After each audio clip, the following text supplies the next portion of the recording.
భారత communist party 99 సంవత్సరాలు పూర్తి చేసుకొని 100వ సంవత్సరంలోకి అడుగు పెట్టబోతుంది. శత జయంతి ఉత్సవాలని నల్గొండలోని ఎన్జీ కాలేజీలో బహిరంగ సభ కూడా నిర్వహిస్తామని చెప్తున్నారు. మనతో మాట్లాడడానికి సిపిఐ జాతీయ సమితి సభ్యులు పల్లా వెంకటరెడ్డి ఉన్నారు. చెప్పండి, మొత్తం కూడా 100 సంవత్సరాలు పూర్తి చేసుకోబోతుంది పార్టీ, ఏ విధంగా ఉంది? చాలా ఆనందంగా ఉంది. భారతదేశంలో ఒక పార్టీ 99 సంవత్సరాలు పూర్తి చేసుకొని 100 సంవత్సరాలు అడుగెడుతున్నామంటే చాలా ఆనందంగా ఉన్నది. మా కార్యకర్తలు కూడా రాష్ట్ర వ్యాప్తంగా ఆనందంగా ఉన్నారు. ప్రతి సంవత్సరం మా పార్టీ సభ్యత్వం జనవరిలో పూర్తయ్యేది, ఈసారి డిసెంబర్కే పూర్తి అయిపోయింది. పార్టీ సభ్యత్వం రెన్యువల్ అంటే అంత ఉత్సాహంగా ఉన్నారు. ఇప్పుడు అయితే భారత కమ్యూనిస్ట్ పార్టీ 100 సంవత్సరాల ఉత్సవాలు, దేశవ్యాప్త ఉత్సవాలు కాన్పూర్లో ఈ నెల 26వ తేదీ కాన్పూర్లో నిర్వహిస్తూ ఉన్నాం. ఈ తెలంగాణ రాష్ట్ర ఉత్సవాలు నల్లగొండ పట్టణంలో ఎన్జీ కాలేజ్ గ్రౌండ్లో డిసెంబర్ 30వ తేదీ నిర్వహించి జాతీయ స్థాయి నాయకులను సిపిఐ జాతీయ ప్రధాన కార్యదర్శి రాజా గారిని ఆహ్వానించాం. అట్లాగే మాజీ ప్రధాన కార్యదర్శి, మాజీ పార్లమెంట్ సభ్యులు సురవరం సుధాకర్ రెడ్డి గారు, అట్లాగే రాష్ట్ర పార్టీ నాయకత్వం అంతా కూడా పాల్గొంటుంది. అదేవిధంగా జాతీయ స్థాయిలో పనిచేసి అట్లాగే జిల్లా స్థాయిలో, రాష్ట్ర స్థాయిలో పనిచేసిన స్వాతంత్ర సమరయోధులు, నాయకులు పువ్వాడ నాగేశ్వరరావు, ప్రతాప్ రెడ్డి, ఎంకే మైనదేన్, దొడ్డనారాయణరావు గారు లాంటి వాళ్ళని కూడా సన్మానం చేస్తామని, మరికొంతమంది సీనియర్ నాయకులను కూడా సన్మానిస్తాం. ఒక 40-50 వేల మందిని సమీకరించి ఇక్కడ ఎన్జీ కాలేజీలో బహిరంగ సభ పెట్టాలని నిర్ణయం చేశాం. ఇక రాష్ట్ర విషయానికి వస్తే, తెలంగాణ రాష్ట్ర విషయానికి వస్తే, కాంగ్రెస్ పార్టీ అధికారంలోకి వచ్చి సంవత్సరం పూర్తి చేసుకుంది. అనేక హామీలు కూడా ఇవ్వడం జరిగింది. హామీల నెరవేర్చేందుకు సిపిఐ పార్టీ ఏ విధంగా? ఇప్పుడు వాళ్ళు ఏదైతే హామీలు ఇచ్చినారో హామీలు దశల వారీగా అమలు చేయడానికి ప్రయత్నం చేస్తూ ఉన్నారు. ప్రయత్నం అమలు చేయని వాటి విషయం వాళ్ళకు మేము గుర్తు చేస్తూ ఉన్నాం. తప్పనిసరిగా చేస్తారనే విశ్వాసం అయితే మా కమ్యూనిస్ట్ పార్టీకి ఉంది. ఒక సంవత్సరం అయింది కదా, కొంత సమయం కావాలి, ఆర్థిక పరిపుష్టి కలగాలి. గతంలో ప్రభుత్వం కొంత దివాలా తీయించింది వీళ్ళని కూడా. మరి వీళ్ళు వనరులను సమీకరించుకోవడానికి అయితే ఎన్నికల మేనిఫెస్టోలో ఇచ్చిన హామీలు అయితే ఖచ్చితంగా అమలు జరపాల్సిందే అని మేము కమ్యూనిస్ట్ పార్టీగా డిమాండ్ చేస్తాం. అందులో ఏమీ సందేహం లేదు.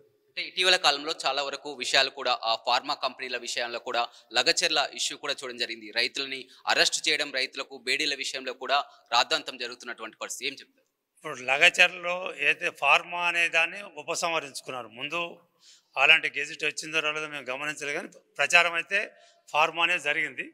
అయితే ఫార్మా ఆలోచన లేదు, ఆ ఆలోచనను ఉపసంహరించుకుంటున్నాం అనడం ఒక సంతోషదాయకమైన విషయం. పారిశ్రామిక అభివృద్ధి చేస్తాం ఆ ప్రాంతం అని చెప్తా ఉన్నాడు. పారిశ్రామిక అభివృద్ధిని మనం ఎవరైనా సపోర్ట్ చేయాల్సిందే, అందులో ఏం సందేహం లేదు. పారిశ్రామిక అభివృద్ధి జరగకుండా ఆర్థిక అభివృద్ధి జరగదు, తర్వాత నిరుద్యోగ సమస్య పరిష్కారం కాదు. ఇవన్నీ పారిశ్రామిక అభివృద్ధికి మా పూర్తి మద్దతు ఉంటుంది. ఫార్మాలు జనసాంద్రత లేని ప్రాంతాల్లో, అడవి ప్రాంతాల్లో ఆలోచన చేయాలి, కానీ ప్రభుత్వం ఈ పట్టణ ప్రాంతాల్లో ఈ ఫార్మా కంపెనీలకు ఎట్టి పరిస్థితుల్లో అనుమతించడం అనేది సరైనది కాదు అనేది మా పార్టీ కూడా అభిప్రాయం.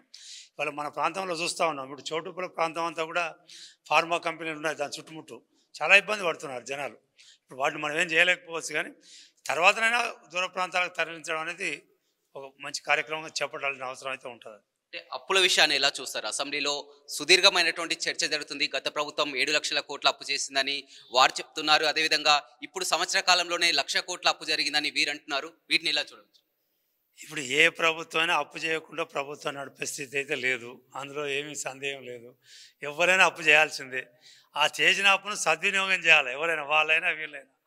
వాళ్ళు సద్వినియోగం చేయలేదని వీళ్ళు చెప్తున్నారు. మన కళ్ళకు కూడా కనబడతా ఉన్నాయి కొన్ని సద్వినియోగం చేయలేదనేది. కొద్ది అనాలోచితమైన ఖర్చులు పెట్టడం, అప్పు చేసి పప్పు కూడా తినకూడదు అని సామెత ఉంది. అప్పు అనివార్యంగా చేయాల్సిందే. అప్పును కరెక్ట్గా యూటిలైజ్ చేయాలి. మళ్ళీ ఏమంటారు, తన ఉత్పత్తి పెరగడానికి ఉపయోగించి అప్పు కట్టే పద్ధతిలో అప్పును వినియోగించాలి ఏ ప్రభుత్వం అయినా, మా ఆలోచన ప్రకారం. గత 10 ఏళ్లలో కేసీఆర్ ప్రభుత్వం పంచిపెట్టకూడదు, అప్పులు తెచ్చి పంచిపెట్టకూడదు. గత 10 ఏళ్లలో కేసీఆర్ ప్రభుత్వం హయాంలో కూడా చాలా వరకు సిపిఐ పార్టీ చాలా వరకు ధర్నాలు, పోరాటాలకు చేసినటువంటి పరిస్థితి ఏంటి? రేవంత్ సర్కార్ మీరు కలిసి పనిచేసినందుక అనే ఫార్మా విషయంలో కానీ, మూసి విషయంలో కానీ చాలా విషయాల్లో కూడా ఇంకా ముందుకు రావటం లేదు, ఎలా అర్థం చేస్తారు? కేసీఆర్ ప్రభుత్వానికి ఎన్నికల్లో మాకు అవగాహన లేదు. లేకపోయినా మేము 4-5 ఏళ్ళు మేమేం పోరాటం చేయలే. మంచిని మంచి అన్నాం, ఒకవేళ మంచి చేయకపోతే సూచన చేశాను తప్ప అప్పుడు ఎట్లా చేసినాం ఇప్పుడు అట్లాగే చేస్తున్నాం. కేసీఆర్ గారు కూడా మేము కావాల్సినంత సమయం ఇచ్చాం అప్పుడు కూడా. ఇప్పుడు మన నల్లగొండ జిల్లాలో ప్రాజెక్టులను ఎంత నిర్లక్ష్యం, మన నల్లగొండ జిల్లా కాదు, కృష్ణా రివర్ మీద ప్రాజెక్టులు మేము ఆయన గెలవంగానే చెప్పాం, అయ్యా నీకు మాకు ఎన్నికల పొత్తు లేకపోయినా నువ్వు ఒక మంచి ప్రణాళిక, ఎన్నికల ప్రణాళిక ప్రజల ముందు పెట్టాం, దాన్ని అంగీకరించి ప్రజలు మీకు మద్దతు ఇచ్చారు, నిన్ను ముఖ్యమంత్రిని చేశారు, మేము కూడా మిమ్మల్ని అభినందిస్తున్నాం. ఆ ఎన్నికల ప్రణాళికలు ఏం చేసినావు అది అమలు చేయ, డీవియేట్ కావద్దు, అది అమలు చేస్తే మా మద్దతు ఉంటుందని చెప్పాం, డీవియేట్ అయితే మా పోరాటం ఉంటుందని ఫస్ట్ ప్రమాణ స్వీకారం చేసినాడు చెప్పి వచ్చాం పోయి. ఆ మాట మీదే ఉన్నాం మేము. ఆయన మంచి చేసినప్పుడు సమర్థిస్తూనే ఉన్నాం. ఈ కృష్ణా రివర్ మీద ఒక 3,000 కోట్లు పెడితే మొత్తం ప్రాజెక్టులు అయిపోతాయని చెప్పాం, ఏది ఆన్గోయింగ్ ప్రాజెక్టులన్నీ.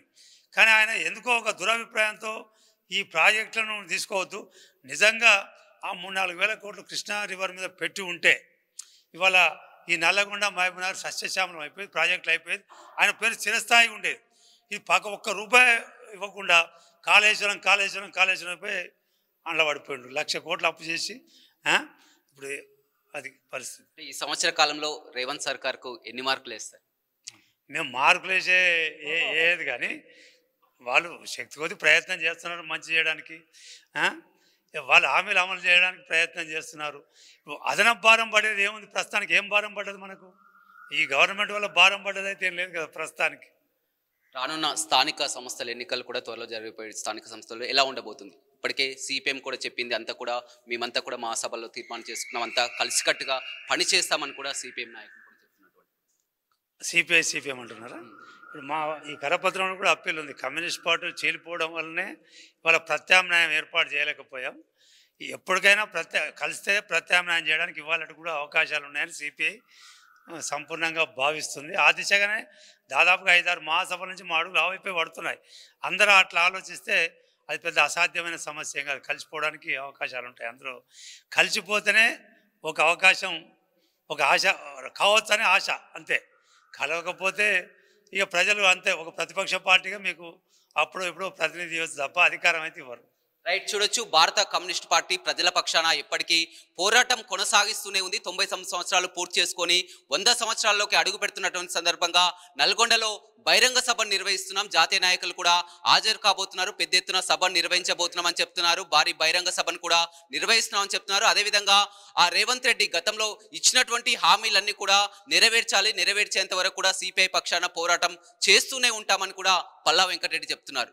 O2 studio. మరిన్ని వీడియోస్ కోసం ఛానల్ ని సబ్స్క్రైబ్ చేయండి, లేటెస్ట్ అప్డేట్స్ కోసం వాట్సాప్ ఛానల్ ని ఫాలో అవ్వండి, అండ్ లింక్ డిస్క్రిప్షన్ లో ఉంది.